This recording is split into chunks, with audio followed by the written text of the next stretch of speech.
Eu gostaria de agradecer primeiramente o convite à Associação Médica, na pessoa do presidente e em especial o doutor Marum, meu colega de profissão. E eu dizer que com essa fala do doutor Rony eu já me sinto à vontade, porque antes mais os médicos estavam falando, a doutora Carolina e o doutor Diogo também falou, mas a gente que é advogado, a gente que tem essa formação jurídica, a gente gosta de ver um pouquinho a coisa esquentar, e a coisa esquentou agora com a fala do doutor Rony. Ele passou muito a experiência dele como magistrado, e eu vou fazer um parênteses com um pedido de perdão para o doutor Marum, e passar um pouquinho da experiência de nós advogados. O que acontece? Quando a gente vai conversar com o pessoal da área da medicina e passar um pouquinho da realidade que nós vivemos, eu, em particular, eu sou especialista em direito médico, a gente saiu de Goiânia para fazer uma especialização em São Paulo. A gente, muitas vezes, quando vai falar de coisas que são dos corredores dos hospitais, muitas vezes a gente não é bem recebido pelo profissional da medicina. E quando a gente vê um magistrado vir aqui falar para os donos de hospital melhorarem o atendimento da recepção, para nós do direito médico, que somos especialistas, a gente está querendo dizer assim para vocês, vamos fazer gestão de risco? Quando o doutor Aldair, presidente do CREMEGO, falou que muitas vezes o problema entre o médico e o paciente é um prato cheio para o advogado, de certa forma sim, mas eu digo também, doutor Aldair, que nós, da área do direito médico, e nós que somos especialistas, nos apetece também fazer o direito preventivo, que foi isso que o doutor Rony falou aqui. Que dentro da área da medicina muitas vezes não é bem visto, né? Ou seja, não é costumeiro, na verdade, nós pacientes fazermos muitas vezes consultas de rotina para evitar danos maiores ou doenças mais graves no futuro. Do ponto de vista jurídico, isso também é feito. Eu vou contratar um advogado que entende dessa área e que vai chegar aqui na minha instituição ou no meu consultório e, dentro daquele mesmo problema, dentro do meu viver, ele vai pegar a lente do jurídico, a lente legal e ética, dizer quais são os problemas. E é isso que eu estou acostumada a fazer lá na PUC, na Faculdade de Medicina. Eu sou professora do 9º ao 12º período do internato, e nós temos uma disciplina lá na PUC, que eu entendo muito bem o Dr. Rony, eu sou apaixonada por trabalhar ali com o Dr. Paulo na Faculdade de Medicina, que chama Caso do Eixo. Então, para vocês que hoje tem vestibular da PUC, meu filho está fazendo vestibular daqui uns minutos, é 1h que começa, e lá essa disciplina, ela vai trabalhar casos clínicos, tem até 10 professores em sala de aula, olha o investimento, não é um professor em sala de aula, nós temos até 10 professores em sala de aula com esses alunos, cada professor tem sua formação, então temos professores advogados, nós temos professores administradores de hospitais, enfermeiros, psicólogos, assistentes sociais e médicos, obviamente, todos para dar o seu olhar para o acadêmico de medicina sobre aquele caso clínico. Então, olha a preocupação da universidade, doutora. A preocupação da PUC hoje não é somente dar ao médico a formação médica, mas é ensinar aquele médico que o atuar dele tem consequências jurídicas, tem consequências sociais, e isso é muito importante. Então, vamos lá, vamos começar ao tema que a mim foi proposto, o médico e o direito do consumidor. Primeiramente, a gente tem que entender de onde nasceu esse ordenamento, né? Esse microsistema que é para defender o consumidor. E é pró-consumidor mesmo. Quando a gente pega a Lei 8.078, que é mais conhecida como Código de Defesa do Consumidor, a gente vê um sistema jurídico para a defesa do consumidor. E isso muitas vezes incomoda os médicos, né? Por quê? Porque hoje o ordenamento jurídico reconhece a relação paciente de uma maneira pacífica como uma relação de consumo, então logo aplica-se o Código de Defesa do Consumidor e nisso muitas vezes, entre aspas, o consumidor sai na frente com um sistema legal protetivo e muitas vezes não é bem visto pelo médico. E eu vou mostrar mais na frente que as regras, elas se comunicam. O que eu estou querendo dizer com isso? Eu quero dizer que o Código de Defesa do Consumidor, ele tem horas que se aproxima com a conduta ética do paciente, com a norma ética do médico. Mas isso mais para frente eu vou mostrar para vocês. Então, em linhas gerais, o que é fornecedor para o Código de Defesa do Consumidor? Fornecedor é toda pessoa física, no caso médico, ou jurídica, pública ou privada, nacional ou estrangeira, bem como os entes despersonalizados que desenvolvem atividade de produção, montagem, criação, construção, formação, importação, exportação, distribuição ou comercialização de produtos ou prestação de serviços, que é onde entra o profissional médico. E no parágrafo 2º, serviço é qualquer atividade fornecida no mercado de consumo mediante remuneração, inclusive as de natureza bancária, financeira, de crédito e securitária, salvo as decorrentes das relações trabalhistas, que aí nós temos a aplicação da CLT. A gente, como eu afirmei, nós temos um sistema jurídico protetivo que nasceu, né, na nossa Constituição Federal, né, de desejo do Constituinte, que diz no seu artigo 6º, que fala sobre os direitos básicos do consumidor. E aí ele fala que é direito do consumidor, portanto, é direito do seu paciente ter informação adequada e clara sobre os diferentes produtos e serviços, no caso, com especificação correta de quantidade, características, composição, qualidade, tributos, incidentes e preço, bem como sobre os riscos que representem. Então, quer dizer, o Código de Defesa do Consumidor está dizendo, em outras palavras, para você, médico, que você deve dizer para o seu paciente, de maneira detalhada, quais são os riscos cirúrgicos desse procedimento. Quais são os efeitos colaterais prováveis desse remédio que eu estou prescrevendo? É direito do consumidor. E aí eu faço um breve parênteses, como eu havia falado. De maneira não diferente, o Código de Ética de vocês também diz que vocês devem prestar informação ao paciente. Então, é vedado ao médico deixar de informar ao paciente o diagnóstico, o prognóstico, os riscos e os objetivos do tratamento, né? Salvo quando a comunicação direta possa provocar-lhe dano, devendo, nesse caso, fazer a comunicação ao seu representante legal. Então, quer dizer, muitas vezes o médico ele não se sente à vontade em dizer, eu acho um absurdo que apliquem o Código de Defesa do Consumidor na relação médico-paciente. Os médicos, eles são inconformados com isso de uma maneira geral, mas o seu próprio conselho está dizendo que você tem que informar seu paciente. E de uma maneira esclarecida. E isso, para nós estudantes do direito médico, é dizer o seguinte, como um exemplo que da área do direito poderia ser facilmente colocado. Quando eu digo para um cliente meu, me liga, doutora, como é que está meu processo? E ele fala assim, está concluso. Eu falo para ele, está concluso. Eu informei, eu passei uma informação para o meu cliente, está concluso. Agora, se ele entendeu, já é uma outra etapa dessa conversa. E eu tenho que explicar, olha, doutor, esse processo do senhor está com o juiz, vai ser tomada uma decisão, provavelmente essa decisão, na fase processual onde nós estamos, seja isso ou aquilo. Então, muitas vezes, a gente vê informações que elas não são acessíveis ao paciente. E, de fato, o médico informou, mas ele não esclareceu. O paciente está ali sem saber, de fato, o que vai acontecer, o que pode acontecer com ele. Também, da mesma maneira, né, ou seja, falando a mesma língua do Código de Defesa do Consumidor, é o Código de Ética também.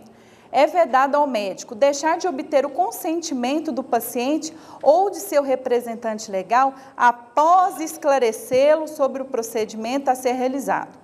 E aí vem aquela conversa, eu uso ou não o termo de consentimento informado e esclarecido? Vocês devem usar. Juridicamente falando, acho que nenhum advogado vai dizer para o seu cliente que é médico e falar para ele não usar. Mesmo porque a gente sabe que a relação médico-paciente é uma relação muito solitária e aquela pessoa que muitas vezes acompanha o paciente é um parente e aí o médico fica sozinho ali caso precise de uma testemunha ou de uma prova documental. Então, a gente recomenda que os médicos utilizem o termo de consentimento. Mas, na verdade, o Conselho Federal de Medicina não obriga a usar o documento, e sim prestar o esclarecimento, né? Então, como eu faço lá na PUC, eu trago para os meus alunos as realidades dos tribunais, né? E eu vou fazer isso com vocês agora, com relação a esse assunto que nós estamos falando, informação. Então, nós temos uma decisão aqui do Tribunal de Justiça de Goiás, que fala, ação de indenização por danos materiais e morais, responsabilidade civil do médico por falta de informação quanto ao risco da cirurgia, dano moral configurado, ausência de fato novo. O Código de Defesa do Consumidor impõe ao médico o dever de informar o paciente quanto aos riscos da cirurgia a que é submetido, sob pena de responder civilmente por negligência do dever profissional. Não havendo, porém, erro médico no procedimento cirúrgico, sendo as sequelas apresentadas pela apelante, no caso a paciente, naturais e previsíveis pela própria natureza do procedimento, o valor da indenização pela falta de informação dos riscos deve ser significativamente inferior ao que seria em caso de dolo ou culpa. Vejam que, na verdade, nessa decisão, pelo que se vê, não ficou configurado o erro médico, né? Uma ação negligente, imprudente do médico, mas algum dano essa paciente certamente sofreu. E aí a gente não sabe se isso de fato foi um erro médico ou foi um risco inerente do procedimento. Então, principalmente quando a gente fala de cirurgias eletivas, a gente tem que passar a informação para o paciente, porque uma vez não provado que esse paciente, ele deixou de ser, não provado que ele foi informado, o médico vai responder civilmente pela falta de informação. E aí até pode entrar numa teoria no direito que chama perda de uma chance. Quando eu fiz minha pós-graduação, teve um caso emblemático que a gente estudou, que aconteceu na comarca de Campinas, no interior de São Paulo. E foi uma discussão relacionada à especialidade de oftalmologia. E é uma senhora que fez uma cirurgia, que eu creio que foi para cataratas, e o médico, no final das contas, pagou 40 mil reais de indenização para essa senhora. E, na verdade, resumindo, não ficou comprovado o erro médico, a senhora ficou cega. Não ficou comprovado o erro médico em razão daquele procedimento. O que de fato ficou comprovado é que aquela senhora não pôde analisar de maneira consciente entre escolher operar ou não, porque não ficou provado se o médico prestou devidamente as informações relacionadas àquele procedimento cirúrgico. E, na verdade, ele empregou o termo de consentimento informado e esclarecido, foi o que chamou bem a atenção de nós na época. E a decisão do magistrado foi mais ou menos a seguinte: lendo o termo de consentimento informado e esclarecido juntado, entendo que ele não se prestou à função que deveria, ou seja, informar e esclarecer a paciente sobre os riscos cirúrgicos. Porque eu, enquanto magistrado que me julgo no dever de ter um conhecimento um pouco maior que a média, e sendo a autora da ação uma senhora de pouca escolaridade, entendo que esse documento de nada serviu. Então, entendo que não prestou a informação devida à paciente, devendo ela escolher entre correr os riscos de uma cegueira ou continuar com a enfermidade. E aí a decisão continua, é uma decisão do Tribunal de Justiça do Estado de Goiás, de relatoria do desembargador Carlos Escher, aqui de dezembro de 2014. E já foi explicado aqui em outras falas, vou repetir rapidamente, o Código de Defesa do Consumidor, quando ele fala de responsabilidade dos profissionais liberais, ele fala que essa responsabilidade, no parágrafo 4º do artigo 14, deve ser mensurada devido à apuração da culpa. E isso é o que nós chamamos no direito de responsabilidade civil subjetiva. E aí a gente traz esse desenho aqui para vocês que não são da área do direito entenderem. O médico, ele faz o ato médico dentro de uma ação ou omissão. Pode ser, quando a gente está falando de erro médico, e eu pessoalmente eu não gosto muito desse termo, porque parece que dá a entender que parece que o médico não pode errar. O médico ele pode errar. Eu posso errar, o ser humano ele erra. Mas, na verdade, quando a gente começa a pegar os processos judiciais relacionados a erro médico, entre parênteses, a gente vê procedimentos de má conduta. Má conduta. Então, o médico que era para operar o olho direito, operou o esquerdo, ele não fez o checklist da cirurgia segura. Ele não obedeceu recomendações da Organização Mundial de Saúde, que fala disso desde a década de 90. Então, ele não errou, ele confiou demais no taco dele, achou que estava operando o olho certo, operou o olho errado, né? Então, a gente vê que caso essa ação ou omissão do médico, ou seja, essa conduta, ela traz um resultado danoso para o paciente, nós temos que verificar esse nexo de causalidade, ou seja, esse elo existente entre o dano sofrido pelo paciente e a ação ou omissão do médico. E aí nós vamos mensurar, o juiz vai mensurar o valor da indenização. Eu trago rapidamente outra decisão do nosso tribunal aqui de Goiás, que diz: direito civil e direito processual, serviço médico, obrigação de meio, como já foi falado aqui por outros palestrantes, e dizer que a regra é, de fato, uma obrigação de meio. Mas a partir do momento, como nós advogados também, nós trabalhamos pautados em obrigações de meio. Mas a partir do momento que eu olhar para o meu cliente e falar assim, nós vamos ganhar essa ação, já ganhou. Passou de ser de meio para resultado. Eu prometi um resultado para o meu cliente, eu falei, nós vamos ganhar essa ação. E o advogado, ele não pode falar isso para o cliente dele. É provável que sim, os riscos de ganho são, ou seja, as chances de ganho são grandes, mas eu não posso dizer para o meu cliente que nós vamos ganhar essa ação.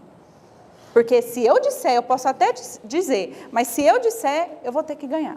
Se o médico dizer, igual o doutor Aldair falou, que vai colocar o nariz da Gisele Bündchen, ele vai ter que colocar. Nem na cirurgia plástica ele deveria prometer isso, ainda que ainda seja reconhecida como obrigação de fim. Se eu disser para você que o médico disser que vai ter a cura, ele vai ter. Aquela obrigação que inicialmente era de meio, passa a ser de fim, porque ele prometeu um resultado para aquele paciente. O médico ele não pode prometer um resultado. A obrigação do médico é trabalhar usando de todos os meios que ele tem disponíveis para que tenha um melhor resultado. Mas garantir aquele resultado, aí passa, deixa para qualquer especialidade. Deixa de ser de meio e passa a ser de fim. Então, vamos lá. Responsabilidade subjetiva dos profissionais liberais, artigo 14, parágrafo 4º, CDC, que é o Código de Defesa do Consumidor. Paciente portadora de doença cardíaca grave, inocorrência de negligência, imprudência ou imperícia. Na qualidade de fornecedor de serviço, o médico sujeita às disposições do Código de Defesa do Consumidor, contudo, sua responsabilidade, por força do parágrafo 4º, artigo 14, será apurada mediante verificação de culpa. Nas obrigações de meio, o serviço prestado pelo médico não é vinculado ao resultado, mas sim ao emprego de todos os elementos possíveis para alcançá-lo. O fato de não ter sido atingido o objetivo visado não conduz à responsabilidade civil do médico, que só restará caracterizada ante a ocorrência de conduta culposa decorrente de imperícia, negligência ou imprudência. A responsabilidade do hospital somente se configura demonstrada a culpa do médico, que no caso, a culpa do hospital, ela é objetiva, né? Não há que se avaliar a culpa. E essa foi uma decisão da doutora Beatriz, desembargadora aqui do nosso Tribunal de Justiça, agora em abril de 2014. Vamos seguir. Agora, estou com tempo? Sim? Agora, outra discussão que é desfavorável aos médicos em processos judiciais, em razão da vigência do Código de Defesa do Consumidor, que é a inversão do ônus da prova, né?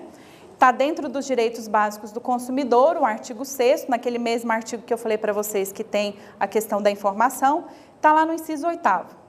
É direito básico do consumidor a facilitação da defesa de seus direitos, inclusive com a inversão do ônus da prova.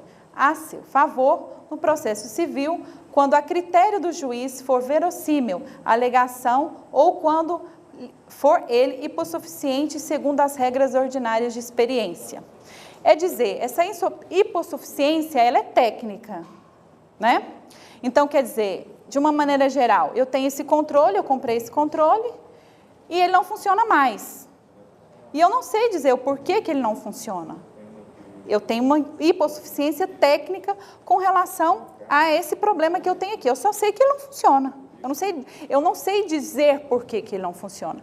A regra dentro do direito é aquela de quem alega deve provar, de uma maneira geral. Então, o ônus, o peso de provar que você é culpado é do autor. Nas relações de consumo, isso pode ser invertido a critério do juiz, né? Então, quer dizer, eu passo aquele réu que simplesmente se mantinha no status de defesa, ele passa, entre aspas, a ter que dizer que ele não é culpado. Sim? E isso é uma carga muito ruim para o médico.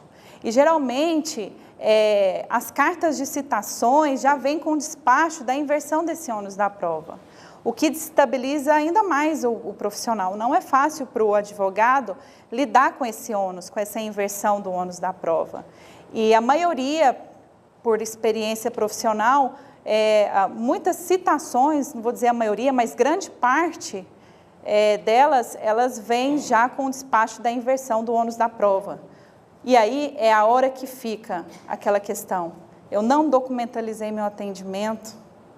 Eu atendi essa paciente há 4 anos, nem estava lembrando da existência dela mais. E eu não tenho mais documento, ou eu fiz de maneira ruim, e eu não tenho mais provas para dizer que eu sou inocente. Porque eu vou ter que provar que eu sou inocente, eu não vou ter que só me defender, em outras palavras. E aí é onde que entra aquele direito preventivo que eu falei para vocês no início da fala, que é muito importante. Fazer bem o prontuário, fazer com tempo, documentalizar todas as informações, fazer tudo devidamente. É fácil? Não é fácil. Eu vejo lá na faculdade de medicina que é quase o samba do crioulo doido, porque é muita gente em cima, é muita informação em cima de vocês, mas infelizmente o exercício da medicina hoje deve ser feito assim. Eu costumo dizer para os meus alunos, que são netos, que são filhos de médico, não pensem em vocês que vocês vão exercer a medicina da mesma maneira que seus avós exerceram, porque não vai. Não vai. E eu falo isso com propriedade, porque a doutora Caroline veio aqui falar que ela está abrindo a 2ª turma de Direito Médico aqui em Goiânia. E eu posso dizer em Goiás, porque se eu não me engano, né, doutor Marum, a UIPOG hoje é a única instituição aqui em Goiás que oferece o curso de Direito Médico. Em São Paulo, já tem várias instituições que oferecem o curso, né? É um ramo do direito que tem crescido, né? Ou seja, tem demanda. Então, fica um pouco complicado o exercício da medicina com essa alteração, e não é o advogado que tem feito isso. Isso é um prato cheio para o advogado, ou isso não é o advogado que faz isso. É a relação social que é modificada e faz com que haja tantos processos no judiciário com relação à área da saúde, esse crescimento todo que tem ocorrido. E eu digo isso também não só para a documentalização, é até para a própria forma de exercício da medicina. Vou comentar um outro caso aqui, que a gente estudou ele na pós-graduação, que foi um caso envolvendo anestesiologia. E, se eu não me engano, já era uma anestesiologia, pela fala da defesa dela, a gente via que era uma senhora já de idade, que eu acho que com mais de 25 anos de exercício da medicina, e ela não atuava de maneira muito negligente, porque ela fazia sala de parto e não acompanhava a recuperação anestésica das pacientes, das parturientes. E aconteceu um dia em que o hospital estava com déficit de corpo de enfermagem, ela não esperou, deu dormonite para a paciente, ela não assistiu o parto, ela deixou a paciente num canto, não sei bem dizer pelo que a gente vê nos autos, era um canto no centro cirúrgico, e já começaram, toda a equipe já começou a fazer outra cesariana. E essa paciente e a família toda babando em cima do neném, essa paciente num canto, né, ainda não havia totalmente se recuperado do ato anestésico, e quando a enfermeira chegou para chamá-la para subir para o quarto, ela não respondia a enfermeira. Então, chamava a paciente, ela não respondia, toda suja de vômito. Ela, por questões, aí os senhores doutores na medicina sabem dizer melhor do que eu, por questões, não sei, ela vomitou depois, né? Eu falo porque eu já fiz 3 cesarianas, eu vomitava de jato. Vomitava em quem estava perto. Então, quer dizer, eu não sei por que acontece isso, não sei por que acontece isso comigo, mas eu vomito depois de anestesia. E ela ficou sozinha, com dormonite, ela broncoaspirou o vômito e saiu direto para a UTI. E daí, passou 15 dias, essa paciente faleceu, com sequelas neurológicas terríveis. Então, quer dizer, e aí? Aí ela rasurou, essa médica rasurou o prontuário de 1 miligrama, se eu não me engano, para 5, não, era 5, ela rasurou para 1 miligrama o prontuário escrito. E depois ela fez um relato. Geralmente os anestesistas, os anestesiologistas, perdão, eles têm a ficha de anestesia. Só que ela abriu por conta própria, e é um direito dela, né? Um documento que ela intitulou de relatório da anestesia. E nesse documento, ela começou a falar que não sabe o porquê que a paciente entrou com maca no centro cirúrgico, que ela tremia tanto, que balançava tanto, que até a roupa dela tremia. Gente, isso é real, tá? Isso não, o Dr. Rony falou, isso aqui não é piada, isso é real. E que não conhecia o quadro clínico da paciente. Ela mesma me colocou isso.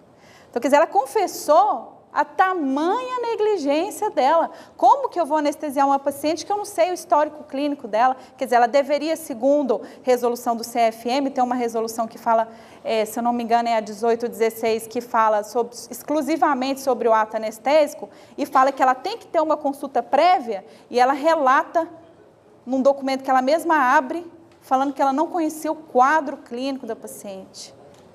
E ainda pior, ela coloca a data do parto, era a data X, ela fala que essa paciente foi direto para a UTI, transferida para um hospital público, porque a família era humilde, transferida para um hospital público, e lá faleceu depois de tantos dias. E na hora que ela coloca a data do relatório médico, ela coloca a data do parto. Então, eu posso entender que essa médica, ela tem o dom da mediunidade, no mínimo.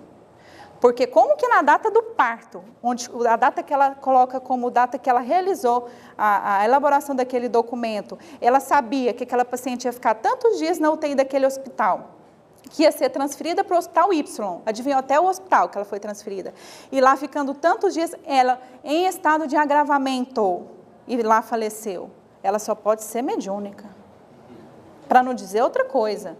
Então, lógico que, como o doutor Adair falou aqui, e outros médicos falaram aqui, ninguém faz faculdade de medicina para cometer um erro, para matar um paciente. Só casos extremos como desse ginecologista que falaram o nome dele aqui, que eu esqueci o nome, que foi noticiado no Fantástico, pessoas que têm problema, como advogado também, juízes, promotores. Ninguém quer lesar a sociedade, nenhum médico quer lesar o seu paciente. Mas essa médica confiou tanto no taco dela, que era de costume ela deixar a paciente e não acompanhar a recuperação anestésica e começar outro procedimento, que um dia deu problema. E ela não soube lidar com esse problema, elaborando documentos que a incriminaram, em outras palavras. Então, acontece, infelizmente acontece. E o atuar da medicina, ela deve ser revisto, sim, como foi dito aqui, com acompanhamento do pessoal do direito. E eu quero agradecer vocês, dizendo que dessa mudança do atuar da medicina, eu coloquei uma foto aqui, eu sou cristã, eu espero que Jesus abençoe todos os médicos nesse atuar de vocês, que vocês continuem fazendo benefícios para os pacientes, aos colegas que são advogados e que estão presentes aqui, também que Jesus continue nos auxiliando a sermos instrumentos de promoção de justiça social, agradecendo novamente o convite do Dr. Marum, Muito obrigada.